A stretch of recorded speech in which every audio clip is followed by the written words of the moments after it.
Sometimes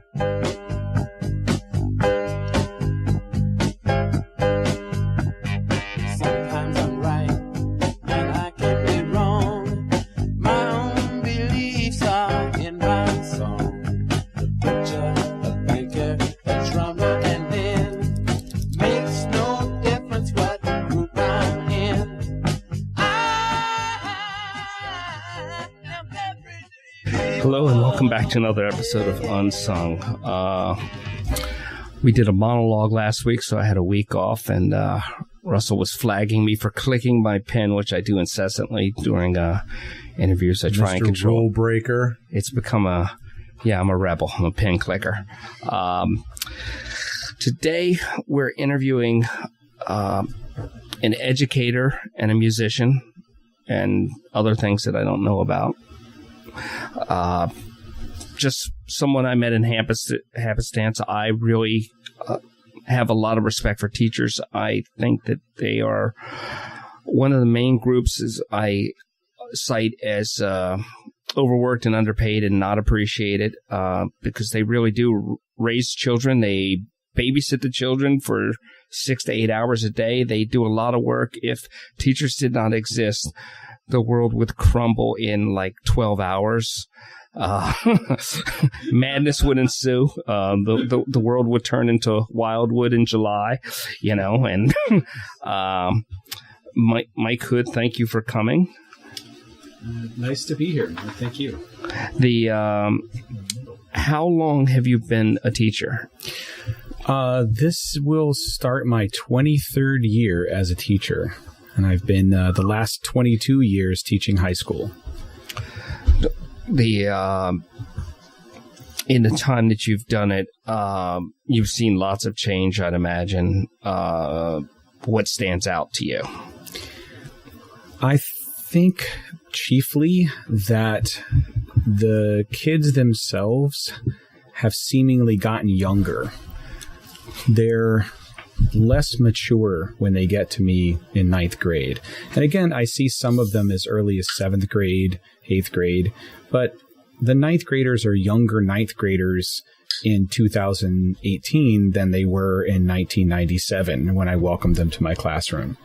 It extends all the way up to the seniors.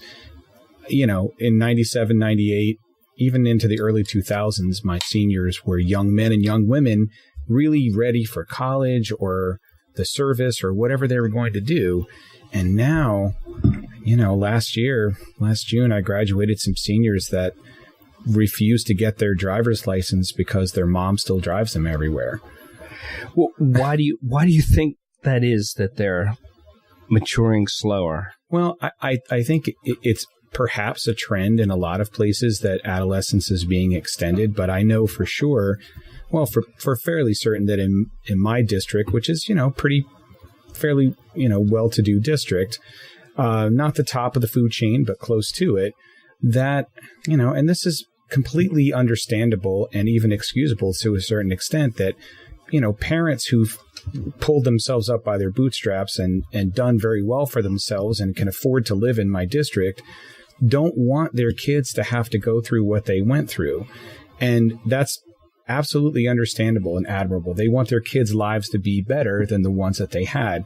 But what tends to happen is they extend that care and extend those apron strings way past where they should let the little bird fly out of the nest on their own, all the way up to, I have friends who are college administrators and college teachers who say that, they sometimes have parents that email them about their kids' grades in college, or go with them to college, or move to the same town so that they can be near their kids. And that's a definite change from 1996, 97, man.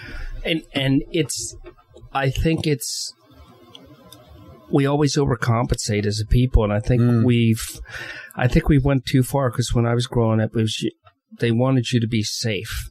And now they want you to have it better. And I think the have it better has gone too far.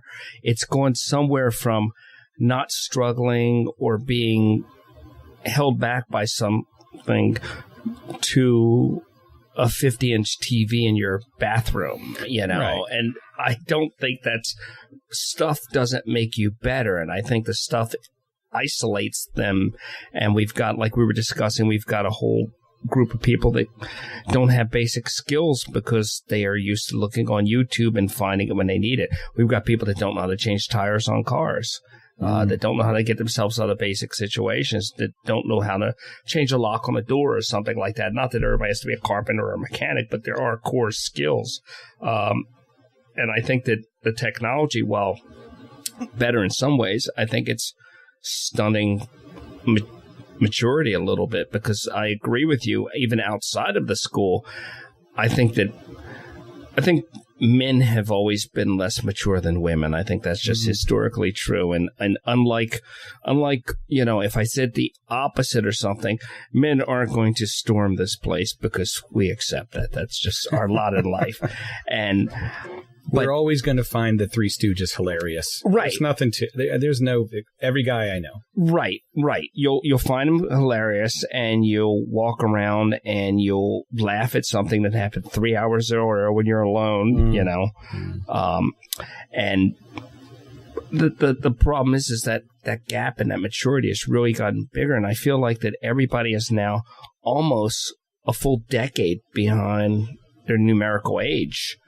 I don't feel like you even start to mature now until you're pushing 30.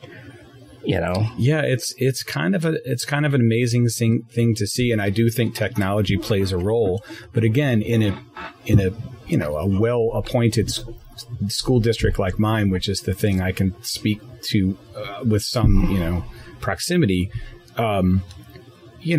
Again, like, it's understandable. You don't want your kid to have to suffer like you did. You don't want them to work as hard as you did. But the fact that we did suffer and work hard built character. And it not only built character, but it built problem solving. And maybe you don't know exactly you've never changed a tire before, but where's the grit in you that goes, well, I've never done this before, but let me open the trunk and see.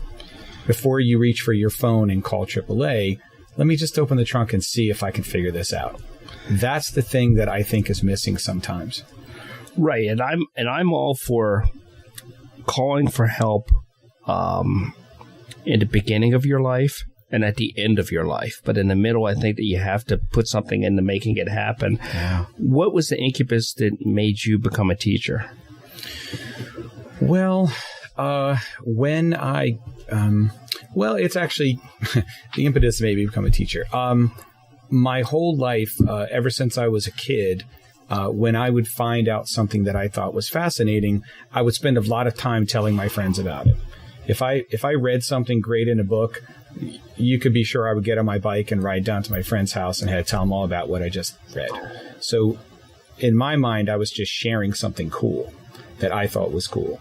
If you explode that out to a grown-up, that's essentially what teaching is. You know something that's really cool. You're standing in front of a bunch of people that might dig it, and you just lay it on them. That's really what it was. So it was a little bit of a natural fit, but again, it wasn't the original plan. I was in the service for a number of years and had an opportunity for a scholarship for graduate school. So the Army let me out 3 months early for my contract, and I started grad school. And in that grad school, that was a master's in teaching, which would lead to a certification to teach should I want to do that. But the whole time I was in it, really, I did fine and I liked it, but I still thought that what would happen would be I would graduate and continue to play professionally, because up until the time I went into the Army, I had played with a bunch of national acts and been on tour with people you've heard of and, had kind of a playing career. Not enough to make a living, really, at that point, but that's kind of what I thought I would do after graduate school, is that I would teach some college adjunct courses and continue to play, gigs and, play with bands and go on tour. And that's how I would make it, teach lessons and just throw some things together enough to live. But an interesting thing happened in the fall of that year, in that because I had some training and some security clearances, I got called to do some, just some very light work that involved those clearances. And I was getting called out of class to do it. And, nothing spooky or scary. It was just because I still had my clearances and I was still in the reserves, they could ask me to do that. So they did. And I remember saying to one of my colleagues there, that it was getting to be a problem with grad school. I was missing some class to do it. And he said, well, every time they look, in their database for who has an MOS that has that, they're finding you. So join some reserve unit that has a different MOS. It'll change your primary MOS and they won't bother you anymore.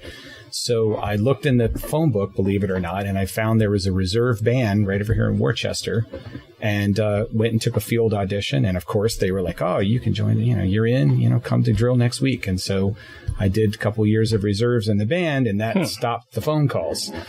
But the commander of the band, who is still a very good friend of mine and works in my school district, knew that there was an opening coming in my school district and gave me a tip that I should put in a application. And my wife at the time said, oh, you absolutely have to go for this job. And it wasn't the plan. And I kept saying to her, well, you know what, if I get this job, this is a medium-sized high school in the suburbs. It's going to have an enormous amount of after-school and evening commitments with the marching band and the jazz band. It's the full Monty at this school.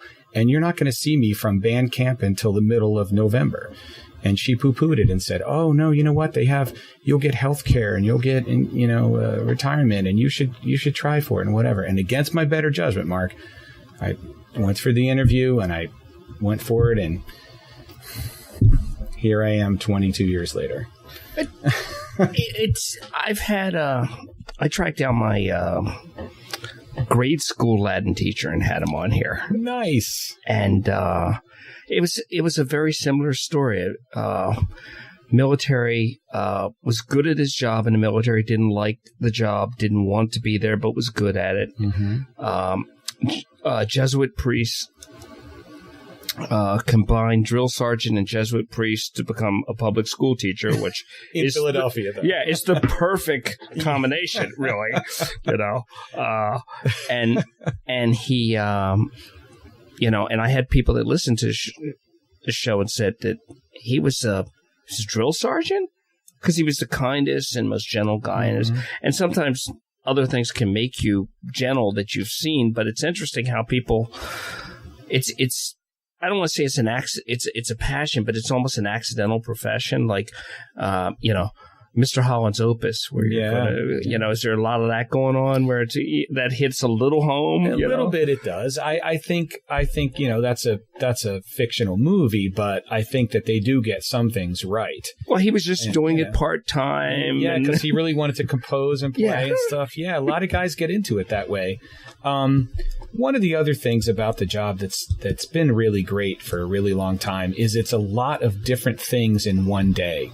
And for my personality, that really fits.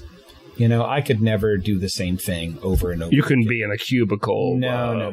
selling siding or something. I would go crazy. Yeah. Some people, that's the perfect thing for them, and God bless them. But for me, the fact that, I'm teaching this year, it's different than last year, and the year before that's different than. But in any given year, I would be teaching band, string ensemble, music theory, music history, and guitar, all in the same day, all in the same year. That's a whole lot of stuff. This coming up year, I'm actually teaching an art class also because I'm certified in art as well. So what kind of art, like sketch or? Yeah, this is a art media 1 and 2. This is here's a pencil, here's how you do shading, here's how you do drawing. So it's not digital. Has it gone digital? No. It's not. This is the intro course and then the level 2 course. So That's in addition to some band and some guitar this year. So that's interesting. Yeah. Because those are two, music and art were two of the classes that